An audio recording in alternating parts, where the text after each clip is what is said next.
Valley Talk on News Talk 1580 KGAL. And happy Monday to you and yours. I'm Dave Adams. This is Valley Talk. Glad to have you with us today. And the sun is trying to shine out there. Had some liquid sunshine this weekend, but that's what makes everything so pretty here in the Mid-Willamette Valley. We have got a full show for you today, and we're going to talk about a little bit about everything. We're going to talk about a movie coming out called Home Run the Movie, and also celebrate recovery. Stan Sorenson in the Salem area is on the phone with us, and there is a move afoot to use movies to reach out as Christian outreaches, and in this case, is Celebrate Recovery outreach. Movie's called Home Run. We'll be talking to Stan just a minute about that. After that, we're going to be talking about guns in schools. On the phone line with us from Albany will be Betsy Miller-Jones, who is the Executive Director of the Oregon School Boards Association. They support Senate Bill 347, which would allow local school districts to make decisions about whether or not guns can be allowed in schools. We'll be talking to her about her position on that. After that, Jason Conger will also be on the phone. We're talking about PERS reforms and how the Republican Party, their position on that.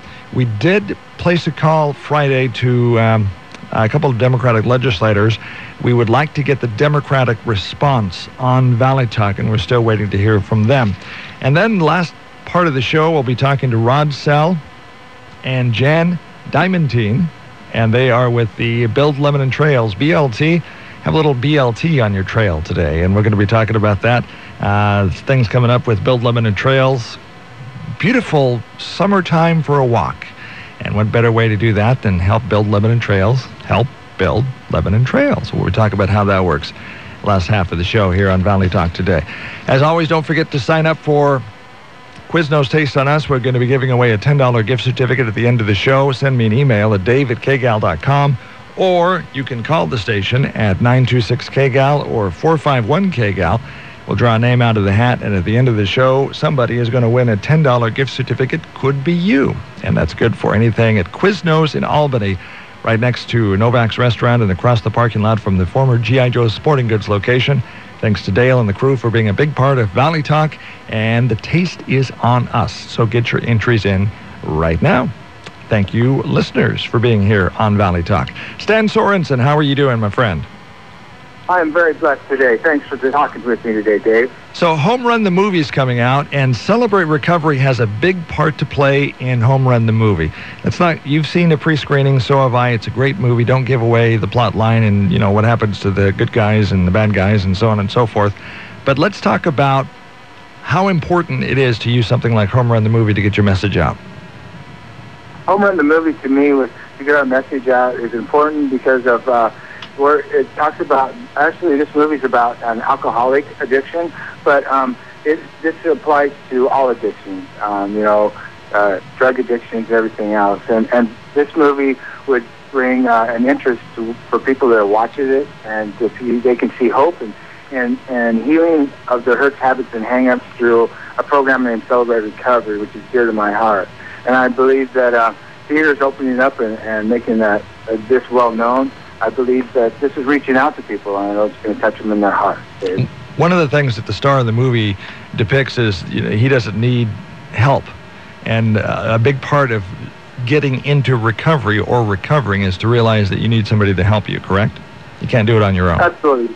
Absolutely. The first step is to know that we are powerless solvers are compulsive behaviors to do the wrong thing. That's absolutely, and then we were powerless over our addiction, yes. That we look for a higher power, and through Celebrate Recovery, and that higher power would be Jesus Christ, and that's where he finds and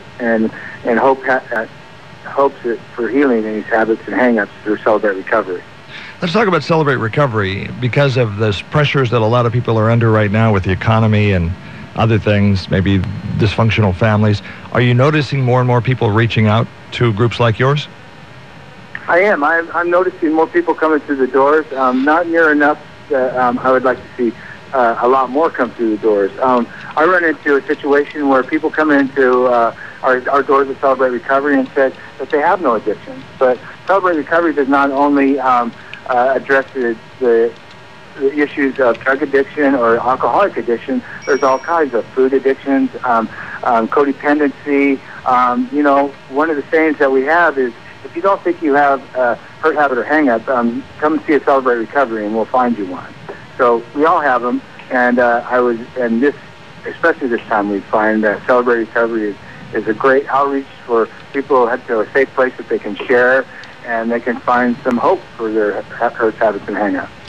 Now, Home Run the movie is coming out April 19th. What are you doing to reach out for people to use this as a tool to tell your story? This is something that was introduced to myself and my wife back in 2000 when it first started coming out, and we didn't plan on being promoters of this movie, but somehow the Lord has led us in promoting this movie. So we've been promoting this movie and getting people into the theaters on opening weekend, the 19th, 20th, 21st, and having this a big showing for Home Run the movie, so that it gets noticed out there for people that might not ever walk in the doors of a church or think that they have a hurt, habit, or hang-up. That they can look at this and see and the curiosity, what's going on with Home Run the movie, and maybe they'll see it, if not at the movie theaters, maybe even continue it on a DVD or later on or something. But we're out to reach out for that one more person to get them to step through the doors of the theater this weekend of the 19th, to promote Home Run the movie, to watch this movie and to outreach and tell their friends and unchurched people. How can people contact you or Celebrate Recovery if they want to be involved in Home Run or just your group in general? Okay, if they wanted to go to a website, www.celebraterecovery.com, they could click on the group finder, and then they could do that, or you could go www.celebraterecovery groups in Salem, or that's where we do there, and they pop up. They're all over the website. Click on there and do that. Ours at the First Church of the Nazarene meets Sunday nights at 6 o'clock, and so everybody's welcome. All right. Stan Sorenson, good luck with that. We'll be in touch, and looking forward to the movie coming to theaters April 19th. You can check it out online at homerunthemovie.com. Absolutely. Thank you for letting me share and promote the movie on your radio station, Dave. I appreciate that. Okay, Dave. God bless, and you have a great day. God bless you too, Dave. You Bye-bye. too, and everybody on the airwaves. Thank you. Mm-hmm. Hey, when we return, we're going to be talking about guns in schools. Betsy Miller-Jones is in the Albany area. She's the executive director of the Oregon School Boards Association. She lives in Albany. Senate Bill 347 would, if passed, allow local school districts to determine whether or not guns will be allowed in their schools. We're going to be talking to her about that here in just a moment on Valley Talk. Save now at Mark Thomas Motors Chrysler Dodge Jeep during the 2013 Chrysler Showcase event through April. 0% financing on new select models like the new Ram truck, the only pickup manufacturer to achieve 20 MPG Highway Plus across its entire light-duty engine lineup. You'll love the Ram 1500 Hemi V8. Save now during the 2013 Chrysler Showcase event through April at Mark Thomas Motors Chrysler Dodge Jeep in Albany. You'll be proud.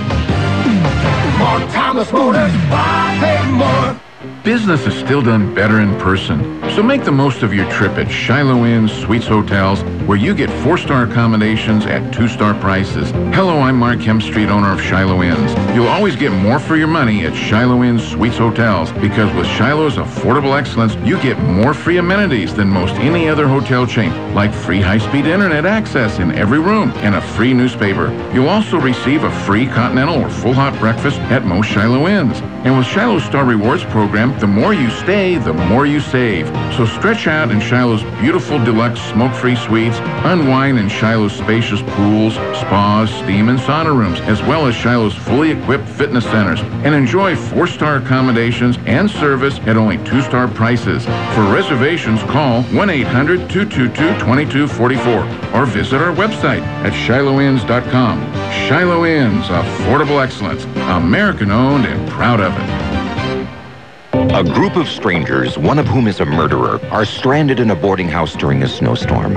In their midst comes a policeman traveling on skis. To solve the crime, the policeman probes the background of everyone present and uncovers a lot of secrets. Albany Civic Theater presents the Agatha Christie classic mystery, The Mousetrap, playing April 12th through the 27th. Get your tickets now at Sid Stevens Jewelers in downtown Albany or Wine Styles in Corvallis. The Mousetrap, coming soon to the Albany Civic Theater.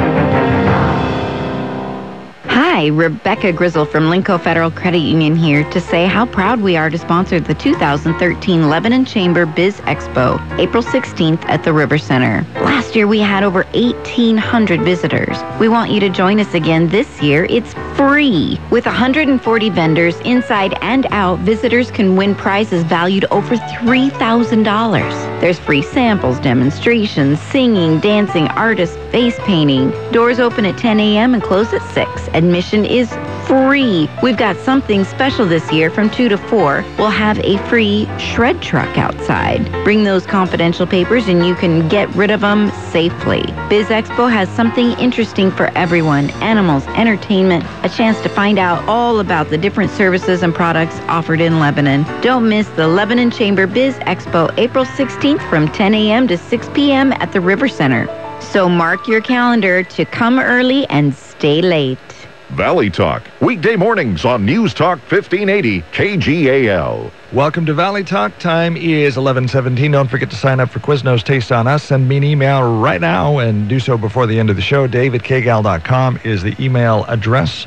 And then if you want to call the station at 926-KGAL, 451-KGAL, we'll put your name in the hat and somebody, maybe you, will get a $10 gift certificate from Quiznos Albany location only. That's good for anything in the store, sub sandwiches, chips, drinks, whatever. Taste is on us because this is Valley Talk and Quiznos Taste on Us. Thank you for being with us on the show today.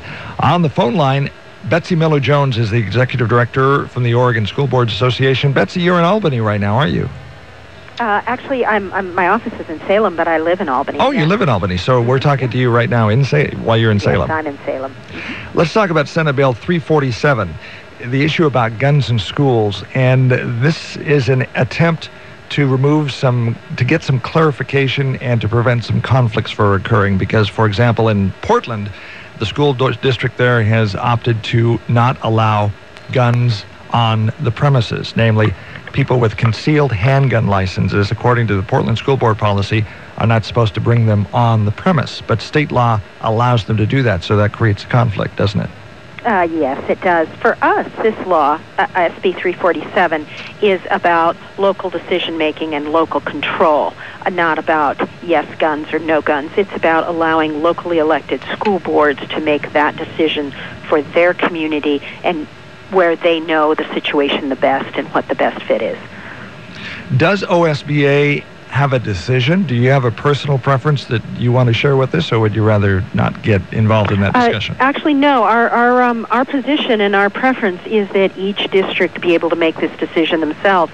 Our districts in Oregon vary greatly from the extremely rural, where first responders can be an hour or more away, to very urban areas with high-density populations, and they may even have licensed, handgun-carrying police in the buildings already and have that available to them. So the situations vary so greatly that our position is it's important for our districts to be able to take that into account and make a decision on this topic that fits their situation. There was testimony given on this bill Friday, correct? That's right, yes. Where is this legislation now? Well, the Friday meeting was a hearing. It was a hearing only, so the bill will go back to the Judiciary Committee, and the hearing was held in front of the Judiciary Committee. The bill's going to return to the Judiciary Committee for a vote before April 18th is the expectation. We don't know how that vote will turn out. We had the Lynn County District Attorney on Valley Talk here recently, and he quoted an interesting statistic. He quoted a member, kind of a secondhand quote, but a member of the Salem SWAT team, and they were quoting statistics that say when a shooter goes into a gun-free zone, that is where nobody has concealed carry, and there's no, I guess you could say the good guys don't have a gun. The victim count usually is about, recording this from memory, about 15 to 18. But when a shooter goes into a situation where somebody has a handgun, namely a concealed carry, then the victim count is on average 2. Mm-hmm. And that's quite significant, I would think. Yes, I'm not familiar with that data, and of course, schools are very different places in the situations. You also can talk to police that do this type of work that will tell you that it's very difficult for them when they enter a building to know who the good guys and the bad guys are, if the good guys are armed as well. So depending on your response time, it makes a huge difference, and that's why the local decision making and the local control here is so important. In some of our schools, there are officers in the buildings all the time. They have, that presence there all the time. Others can't afford it, don't have that available to them. They may make a different decision about allowing people to have their weapons in the schools. Situations are very different, need to be decided very differently by those locally elected school boards. Aside from the issue of guns and regulating guns or possibly controlling guns, I would think that local school boards would like to see this kind of legislation because it gives them more authority over specific issues. And this is this a precedent-setting bill, you think? It's a very well, in many issue? areas they already do have that local decision-making. In other areas they don't. It's been changing over time.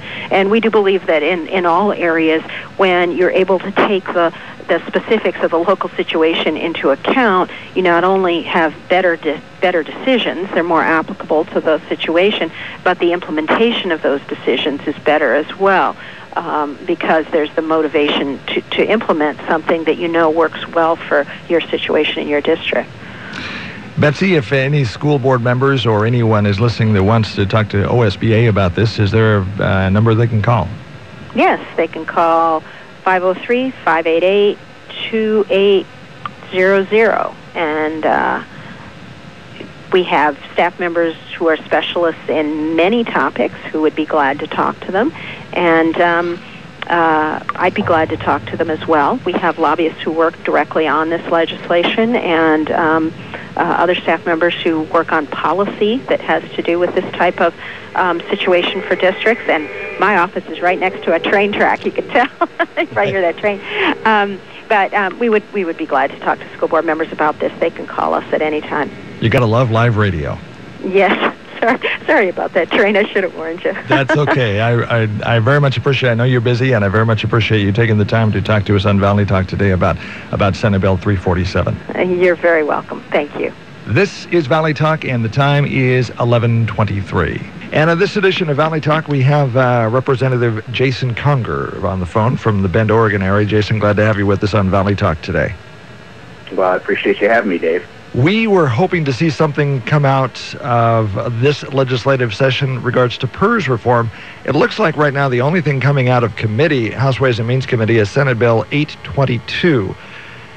And let's talk about 822 a little bit. It is not what you would describe as any kind of PERS reform, is it? No, it's not sufficient. It doesn't do enough, and a lot of the budget effect of it is obtained by simply not paying money that is coming due. Meaning, kind of like skipping a payment on your credit card. Later it costs more, and that later will be 2 years from now. So no, it's not enough. And we're very disappointed both in the process so far that has brought us Senate Bill 822 and also with the content. Let's talk about the process. Why are you disappointed in the process? Well, there hasn't been any debate. There hasn't been any real consideration of allowing some other proposals that are out there to come into the bill. And there are a lot of other proposals. I mean, PERS is a complicated system. Obviously, there's a lot of concern in the public about whether or not we're going to be able to afford our key services like education and things. And there's also concern by retirees and future public employees who are future PERS retirees about what the effect of the reforms might be on them. And so this is something that really needs to be out in the public and talked about. And there needs to be, in my opinion, real careful consideration of all of the options that are available to us all of the tools that the legislature can have to save money and reform the system in a way that means that it's done. We finished our job. The system is now sustainable, and we can move on and tackle other problems. And that just hasn't happened. It has been driven by the Democrat leadership. It was a party line vote to eject the bill out of the Ways and Means Committee. It's going to come to the Senate floor today, and I don't know what the outcome will be, but my sense is it'll probably be another party line vote. And then, if it clears the House, it'll be along the same lines. I mean, we really, again, just process-wise, this is kind of one of those backroom deal looking kind of bills to me. Now, PERS and having to do something and needing to do something with PERS reform in the state, it's such a big drain on the budget. Everyone agrees that something needs to be done. It just doesn't seem like anything's happening. One of the things that I have a news release here from Tim Freeman, a Republican from Roseburg, calling the process that's been used so far, and you've echoed that sentiment, as being very partisan. SB 822 was kicked out of committee. It was very fast-tracked along partisan politics lines. Freeman pointed out that no hearings were held on PERS reform legislation in the House. In other words, it's not a situation of, okay, folks, let's talk about this and let's put all the ideas on the table and discuss them. That didn't happen, did it? No, it didn't. And part of the problem with this kind of running a bill through on a rail like this, part of the problem is that the public doesn't get to come and really have their concerns aired. Now, there was a hearing in the Joint Ways and Means Committee, and of course there was some permitted testimony, but the reality is there's a lot of people who are concerned about this, and part of our legislative process is to keep policy bills or policy components of spending bills in policy committees, where the committee members deal with similar issues on a regular basis and have some familiarity. This was run through the Budget Committee, and will go straight from there out to the floor, first to the Senate and then over to the House. A couple of amendments. It's not an open process. A couple of amendments that were proposed. One would eliminate PERS windfalls to non-Oregon residents, people who retire and go out of state and continue to get large amounts of money from PERS, and the practice of spiking. Spiking is where you, in the last few years that you're working, you do everything possible to increase your average salary, and that way that's what your PERS retirement income is based on, is your highest average salary, and it's a process called spiking. There was an amendment to try to remove that from the process. Both those amendments failed, correct? Or weren't even discussed? Well, the bill has a cutback on the out-of-state increase in pensions for the Oregon tax. If you retire on PERS, if Senate Bill 822 passes, I believe that it has that out-of-state rebalance of the pension benefit. So I think that's there, but the anti-spiking again failed on a party line vote, which surprises me, because I think part of the way that I approach this is to try to take the sort of political overtones out and just look at it as a purely policy matter. Ultimately, it should be. I mean, it's a component of our public employee compensation system, and so we should be looking at it in that way and saying, how do we create a good retirement program, but at the same time make it sustainable and affordable? And when you think about it, so if you imagine you're challenged with, instead of trying to reform PERS, you're looking at how would you create a retirement program. You wouldn't allow spiking of the pension, right? I mean, you would set a goal for how much income a retiree could expect, which was what PERS was created to do, to create an expectation of 80 or 85% of your final average salary, with counting Social Security. And And you would do that, and then you would say, okay, how do you create those policies? Well, you sure as heck wouldn't allow people to. You wouldn't create rules that allow people to game the system to artificially increase their final average salary in the last couple of years before they retire. But that's exactly what we have. And so that strikes me as a kind of a common sense reform, and it saves $120 million in each of the coming budget cycles. So as far as meaningful PERS reform, not likely we're going to get it in this session, is it? No, sadly, what we're getting is this kind of PERS light proposal. And if this is all we get, then mark my words, most of the school districts in the state will end up cutting. They'll either, they'll have to do their typical cost-cutting measures. They'll either have to lose some teachers, lose some school days, or close more schools. We need more in order to resolve the problems with the system. The other thing that will happen if Senate Bill 822 is all we get is that in 2 years we will be right exactly in the same spot we're in now and talking about the same thing. And I will tell you, I don't care whether you're, the schools, you're a teacher, you're a parent with a child in our public schools, or you're a police officer, or you're a PERS retiree. It's not fair to keep coming back to this.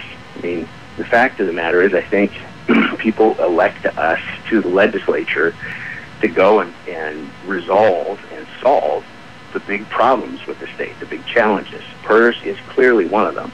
And instead of solving it, 822 is just going to kick the can down the road, and it's going to leave us again coming back to this, creating the same kind of distress and and divisive politics that have come up around PERS. It's going to happen again in exactly 2 years. So Friday, when we arranged an interview for Jason to call us back, we also made a call to the Democrats, and we are, and I'm saying it right now, on the air, that we want to talk to them on the air about Senate Bill 822 and what they envision needs to happen with PERS and why more cuts weren't making the PERS system.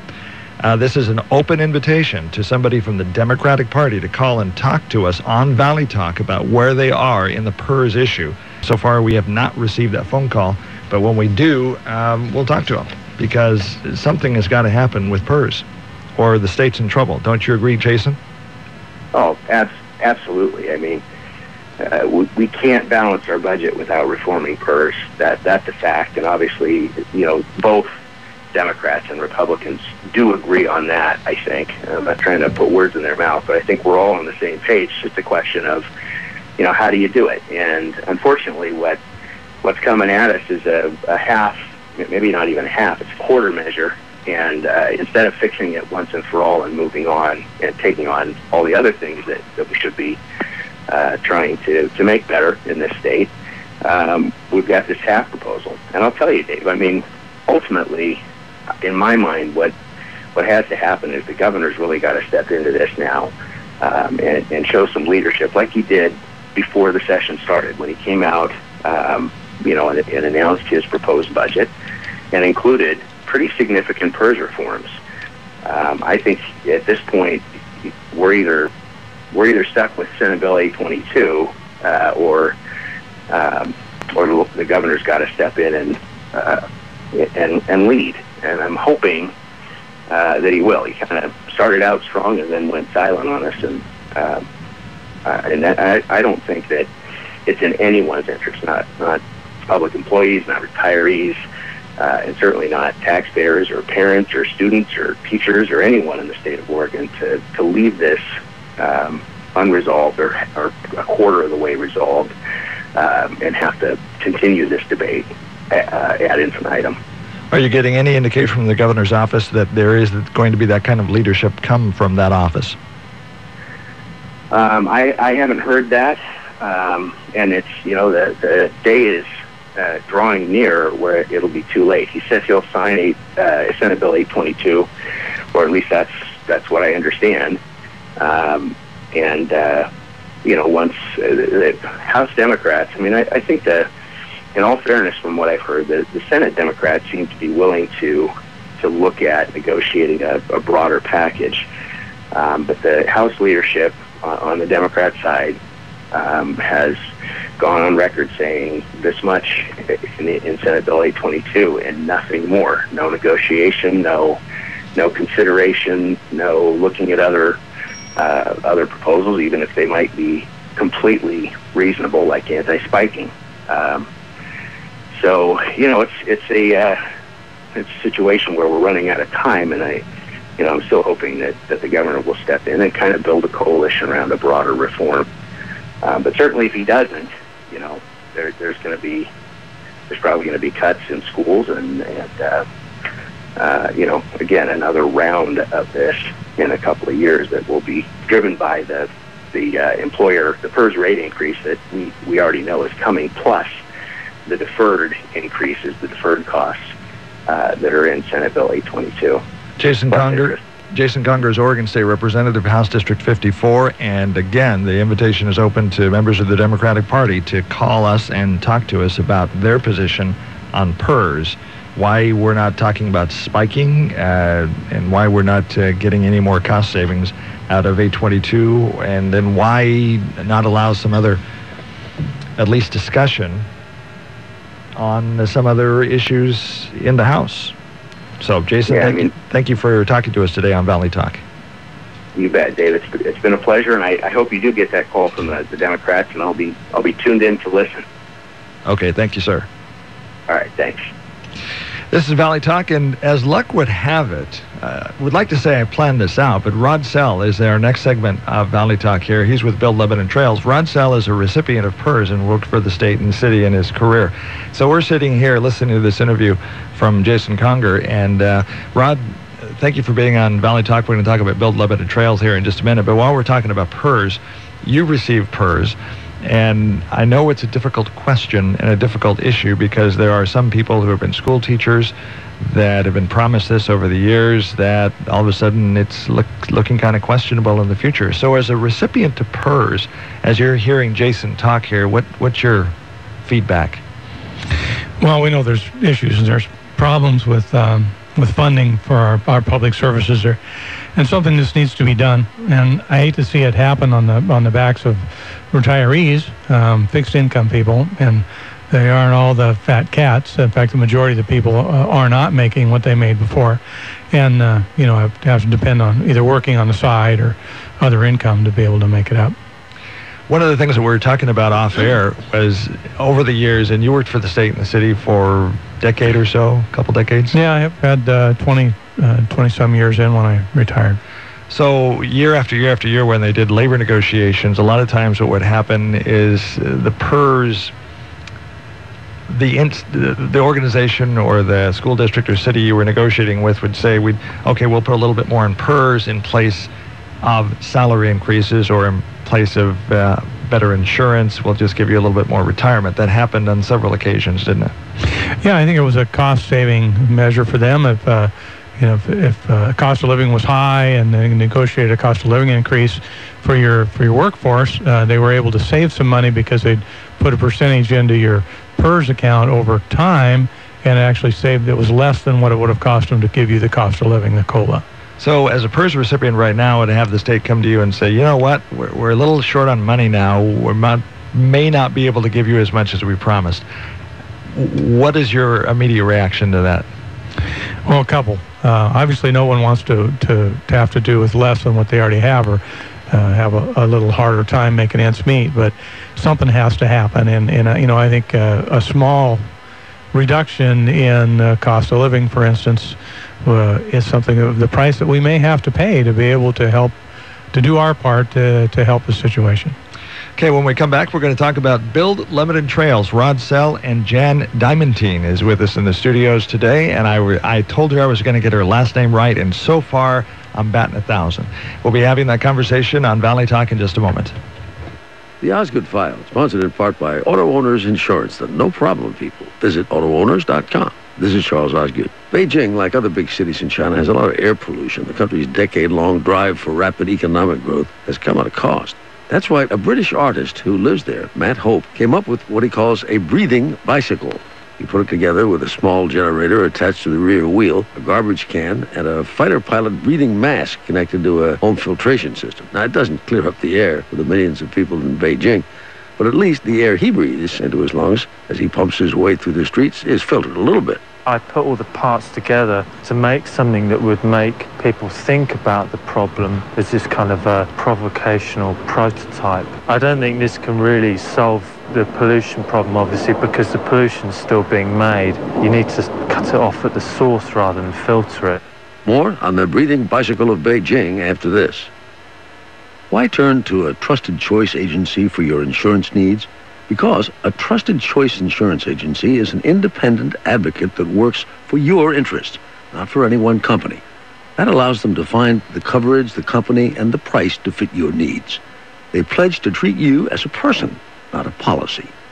When you're looking for a trusted friend in the industry for home, auto, life, or business insurance, turn to Trusted Choice. Visit trustedchoice.com today. I want my company's network to be safer and more reliable. Do you want to deal with multiple vendors? No. Are per user fees and added feature costs okay? No. How about solutions that are hard to install and use? No. Offshore or automated phone tree support okay? No. Then yes, we can help. Barracuda Networks offers the largest family of powerful, affordable security, networking, and storage solutions designed to protect business users, apps, and data. All from a single source that's easy to do business with. Protect your business. Visit barracuda.com/products to try any free for 30 days. Artist Matt Hope conceived his breathing bicycle with the idea that it would be a static exhibit in Beijing to make an artistic statement about the terrible air pollution there. But he figured more people would see it if he rode through the streets with it. It does turn heads, and he tries to explain what it is and how it works. There's a wind generator here. Obviously, when you pedal, this thing turns. It seems to baffle the Beijingers, and the humor of it escapes them somehow. Yeah, I mean, I think it's supposed to be funny, and I'm a bit surprised people take it seriously, because it's supposed to be like, not a joke, but it's a serious problem, but it's kind of like a ridiculous solution. It obviously isn't really very practical. I mean, it's pretty archaic. It's kind of like a ridiculous solution for a ridiculous problem. Beijingers never saw the like of Matt Hope's breathing bike, but it does remind them all the same, and that precisely was his aim. The Osgood File, Charles Osgood on the CBS Radio Network.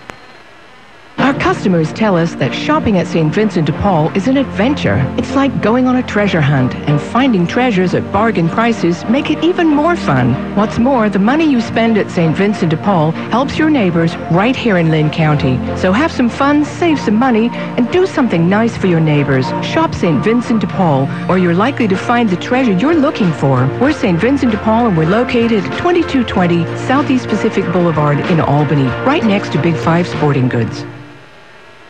Hi folks, Jay Farner here, president of Quicken Loans. We're thrilled to have helped over 125,000 homeowners save money by refinancing with HARP. But there are millions more of you who could be saving big money on your home loans by getting HARPed. With HARP, you may be able to refinance with Quicken Loans even if your home has lost value. For example, if you owe $300,000 on your mortgage, but your home's only worth $150,000, Quicken Loans may still be able to help you get HARPed and start saving. Or if your current mortgage is higher than 3.99%, give us a call today at 800-QUICKEN. And for 3 years in a row now, J.D. Power & Associates has ranked Quicken Loans highest in the nation in customer satisfaction for primary mortgage origination. Once again, if your current mortgage is higher than 3.99%, or if you owe more than your home is worth, call Quicken Loans today at 800-QUICKEN or go to QuickenLoans.com. For J.D. Power & Associates award information, visit jdpower.com. Important terms and conditions apply. Call us for cost information. Equal housing lender. Licensed in all 50 states. NMLS number 3030. Prizes, samples, admission, and fun free at the 2013 Biz Expo, April 16th in Lebanon at the River Center. KGAL Radio, and this is Valley Talk. Glad you're with us today, and I'm Dave Adams. By the way, we had a question a moment ago about Home Run the movie. It's going to be playing at McMinnville Cinema 10. Also looking here at Santiam 11, and in Corvallis. Also, Home Run the movie, we at Carmike 12 on Northeast Circle Boulevard in Corvallis. So also check out homerunthemovie.com for more information.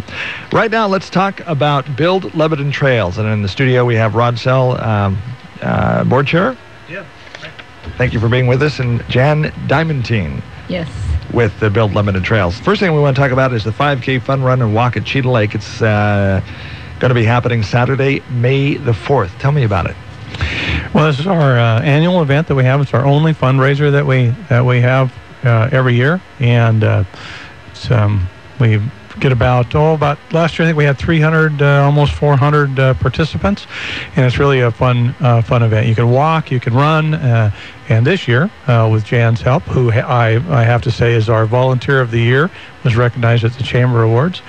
She's put together, along with Carrie Simpson, a half-mile kids obstacle dash, which is for 10 and under, and it's just going to be a lot of fun for them. Let's talk about the Kids Obstacle Dash. Jan, welcome to Valley Talk. Hi, thank you. As Rod said, this is our annual fundraiser, and this will be the 4th annual one that we've had, but this year we added something special. It's called the Kids Obstacle Dash, and it's a half-a-mile trail, and there's 13 obstacles in this half mile. This is for kids that are 10 and under, and if it's a small child, their parent can go with them on the obstacle course. Everybody's a winner. There's no special one winner. Every kid gets a ribbon at the end of the half a mile. If a kid doesn't want to do a certain obstacle, they don't have to. And another good thing about this is the kids after a half mile are tired out and they'll go to sleep, and mom and dad will get some rest, right? Either that or join them on the 5K, which they can do also. Build Lebanon Trails. How long has this effort been underway? And Rod, tell us some of the successes you've had. Build Lebanon Trails was started in 2005. One of our biggest successes this last year was we applied for and gained 501c3, so nonprofit status. And that's helped us a lot. With that, we've created a new committee called the Lebanon Trails Committee. So we have a board of directors that's called Build Lebanon Trails Board of Directors, and we have the Lebanon Trails Committee, which we meet on the first Tuesday of every month at the Lebanon Community Hospital from 7 to 8:30. The special thing about that committee is everybody that's there is an equal partner. They get to make decisions, and they get to help steer how Build Lebanon Trails and Lebanon Trails Committee moves forward. So with our fundraising, which is really kicking up this year, we've got a lot of people in the community that really want to help us out, and they have been. We've been able to do a lot of wonderful things. And in 2012, we connected, did a small trail that connected Industrial Way to Lebanon Hospital. We did a trail extension on the North Shore Trail at Cheetah Lake between the existing paved section and Wyrick Drive. We were able to improve the emergency response to one of our secondary trails. The city came out and did a bunch of clearing, so it allowed the fire department and the police department to be able to access the remote trail areas quicker. It was just a nice community project, and we have ongoing trail maintenance that we do in trail development days. We have at least 2 of those a year, and often many more. We just recently planted over 70 trees at Cheetah Lake along the shorelines of Cheetah Lake, and that was a project that had several groups that helped us, including Girl Scouts and youth, but also a group from the Boys and Girls Club of the Greater Sandy Am. And we've installed trail markers along the North Shore Trail. That's another emergency response mechanism, so that if anybody's on the trail and they see something, they can call in and say, hey, I'm at this mile marker. So with that, we got a lot of other things going on in 2013. 2 new gravel trails are going to be constructed on 2 of the fingers at Cheetah Lake, and that's already funded. That's made possible by the donations that we've been able to get from the community, and also from from our 5K that we do every year. In May, there's going to be another 3,600 feet of gravel trail that's going to be paved at Mark Slough. That's a grant that the city and Build Lebanon Trails applied for about 3 years ago, and they're moving forward on it. So before June 30th, there's going to be over a mile trail that's continuous pavement out in that on the north side of town. We're currently, in fact, tomorrow, go to a grant presentation for a recreational trails grant program. We're asking for money to fund another 2,400 feet of paved trail at Cheetah Lake, which will mean there'll be a total paved surface out there around 5,000 feet long to go along with the other trails. So a lot of improvements that are happening, and for the future, we're looking at Our big focus right now is there's a missing couplet in the trail system that goes from the east to the west city limits on the north side of town. And there's one more piece that we're going to be building, which we also already have a substantial amount of funds raised for. We're going to be able to connect that. So you're going to be able to go from, if you're familiar with Lebanon, from Economy Supply on the west side via trail system, not on the road, all the way to the South Santiam River on the east side of town. Why trails? Why are trails so important? And the plan here is to build more than 50 miles of interconnecting, multi-use, ADA accessible trails in Lebanon, Oregon. It's a lot of work, a lot of money, a lot of man hours and lady hours too. Jan? Yes. Why go to all this trouble? Well, back when we first got started, and it's part of our mission statement, is to be able to provide the trails, but it's really to help build community and to be able to provide a place close to everybody's back door where they can go out and recreate, and the idea is to help improve the community's health, but everyone's personal health also. And trails are a wonderful place to get to know your neighbor and to just get to know your community. And there's 50 miles in a trail system that's a proposed trail system.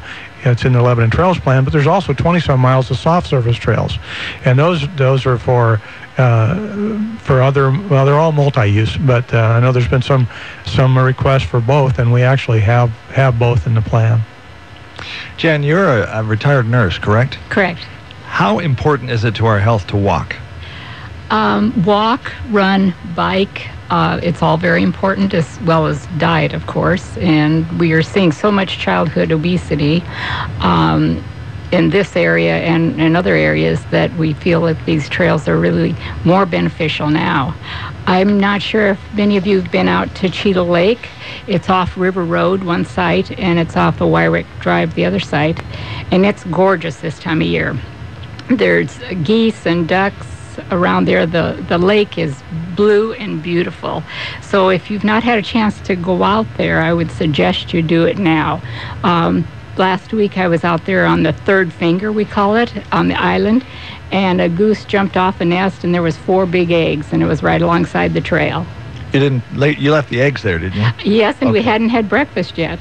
Ah. And I was told by an Oregon Department of Fish and Wildlife biologist that they're okay if we're walking by them, that they'll come back, and there really isn't, you don't scare them off. They do just temporarily, so they'll come right back and nest. All right. More with Rod Sell and Jan Dianontime. I knew I was going to mess up. Jan Dianontime with Build Lebanon Trails here on Valley Talk, and we'll be right back. When you look out across the Willamette Valley, you'll see plenty of banking choices. Willamette Community Bank is here to give you an option that's pretty unique, like no other, in fact. Hi, this is Sue Kalina, Relationship Manager. Willamette Community Bank provides an alternative to large national and regional banks by offering customized financial services and local decision-making to benefit local people, local families, and local businesses. How many banks can say that? Willamette Community Bank, service like no other. Member FDIC, equal housing lender. Going out to lunch at a nice restaurant can be expensive, and the big portions put you more in the mood for a nap than a productive afternoon. Mama's Fine Italian to the rescue. The small appetite senior menu is just right. Anyone and everyone is invited to order from the Light Appetites menu for lunch from 11 to 4 p.m. with tasty entrees beginning at only $3.95. Why go hungry or go anywhere else for lunch? Eat healthy, eat light at Mama's. Closed Sunday and Monday, so make the most of Tuesday through Friday and join your friends at Mama's for lunch. Dinner only on Saturday. Mama's features charbroiled steaks every day. Make reservations for dinner or pick up a bottle of fine wine. Seating is limited, so please call for reservations. 541-451-5050. That's 451-5050. Mama's Fine Italian and Wine Shop on West Oak between Main and 2nd in Lebanon, across from the Big Blue Napa Auto Parts Building. 2 stages, 22 shows, 1 sweet weekend. The Oregon Jamboree in Sweet Home, presented by South Pacific Auto Sales, is turning 21. And we're celebrating with Toby Keith, I like girls that drink beer, Luke Bryan, Country Girls Shaking, Wyoko, Kip Moore, Jared Neiman, and so many more. Made in America. August 2nd, 3rd, and 4th. Get tickets at early bird prices right now. The Oregon Jamboree, presented by South Pacific Auto Sales. Expecting great things from your lawn this year? You will with the all-new Kubota Commander zero-turn mower from Lynn Benton Tractor. And now during Kubota's Great Expectations sales event, you'll not only get a great deal on the Commander, you can expect professional performance and a full 4-year, 300-hour factory warranty. Raise your expectations about your lawn with a Kubota Commander, now with financing as low as 0% APR. There's a Commander waiting for you today at Lynn Benton Tractor on McLean Street in Silverton or along Highway 99E, Tangent. Meet the Johnson family. While they enjoyed their vacation last summer, their lawn was getting greener by the minute. They played while the Weed Man made their yard beautiful. Now's the time to schedule your vacation. And don't forget about your lawn. It's moss and insect control time. The Weed Man, always safe for your pets and kids. Call 917-3394. 917-3394. Call the Weed Man by April 15th and schedule a free liming application worth up to $100. Call 917-3394. Hear the truth and only the truth from your cultural crusader, Michael Medved, on News Talk 1580 KGAL. Welcome back to Valley Talk, and Rod Sell and Jan Dianontime is with us on Valley Talk today. We've got a few more minutes left. Rod, what else do we have coming up? We have an event coming up where people can volunteer and help build Lebanon Trails. We have several volunteer opportunities. The one fun activity we have is this weekend, this Saturday, is our monthly hike, and this year it's going to be a barbecue. So we're going to have hot dogs and hamburgers, and please join us at Roaring River at 10 o'clock, and you can find out more information about that on our webpage. Everybody loves barbecue. Website, and is the website the best way for people to find information? Facebook, website, yep, that's they're both excellent places. And if you have any questions, you can just ask a question on that page, and we'll get right back to you with your answer.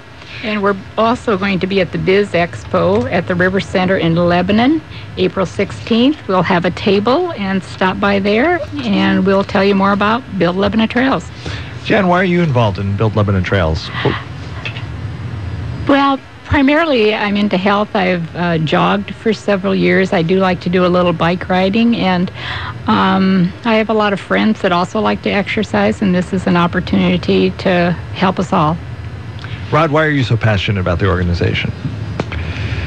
I'm pretty well tied to the community of Lebanon. I felt that, after growing up and maybe being a user, that it was time to give back. So this was a way to try to help out the community and to volunteer. And are there areas that you need specific help in, like maybe specialties or?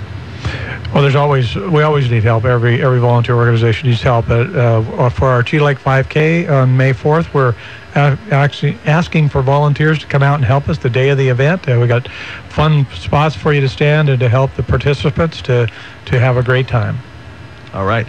Anything else in closing as we talk about Build Lebanon Trails? And again, don't forget the 5K Fun Run and Walk at Cheetah Lake is May 4th.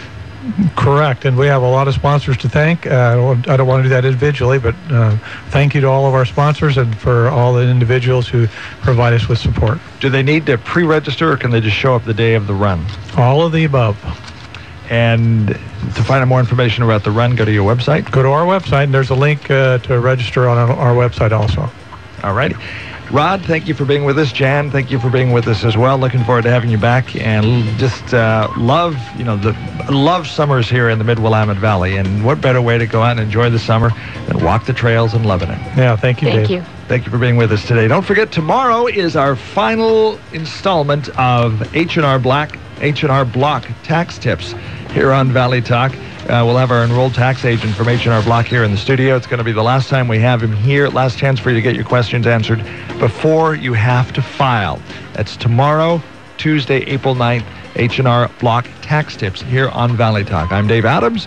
Enjoy Build Lebanon Trails. Enjoy the sunshine, and we'll see you tomorrow.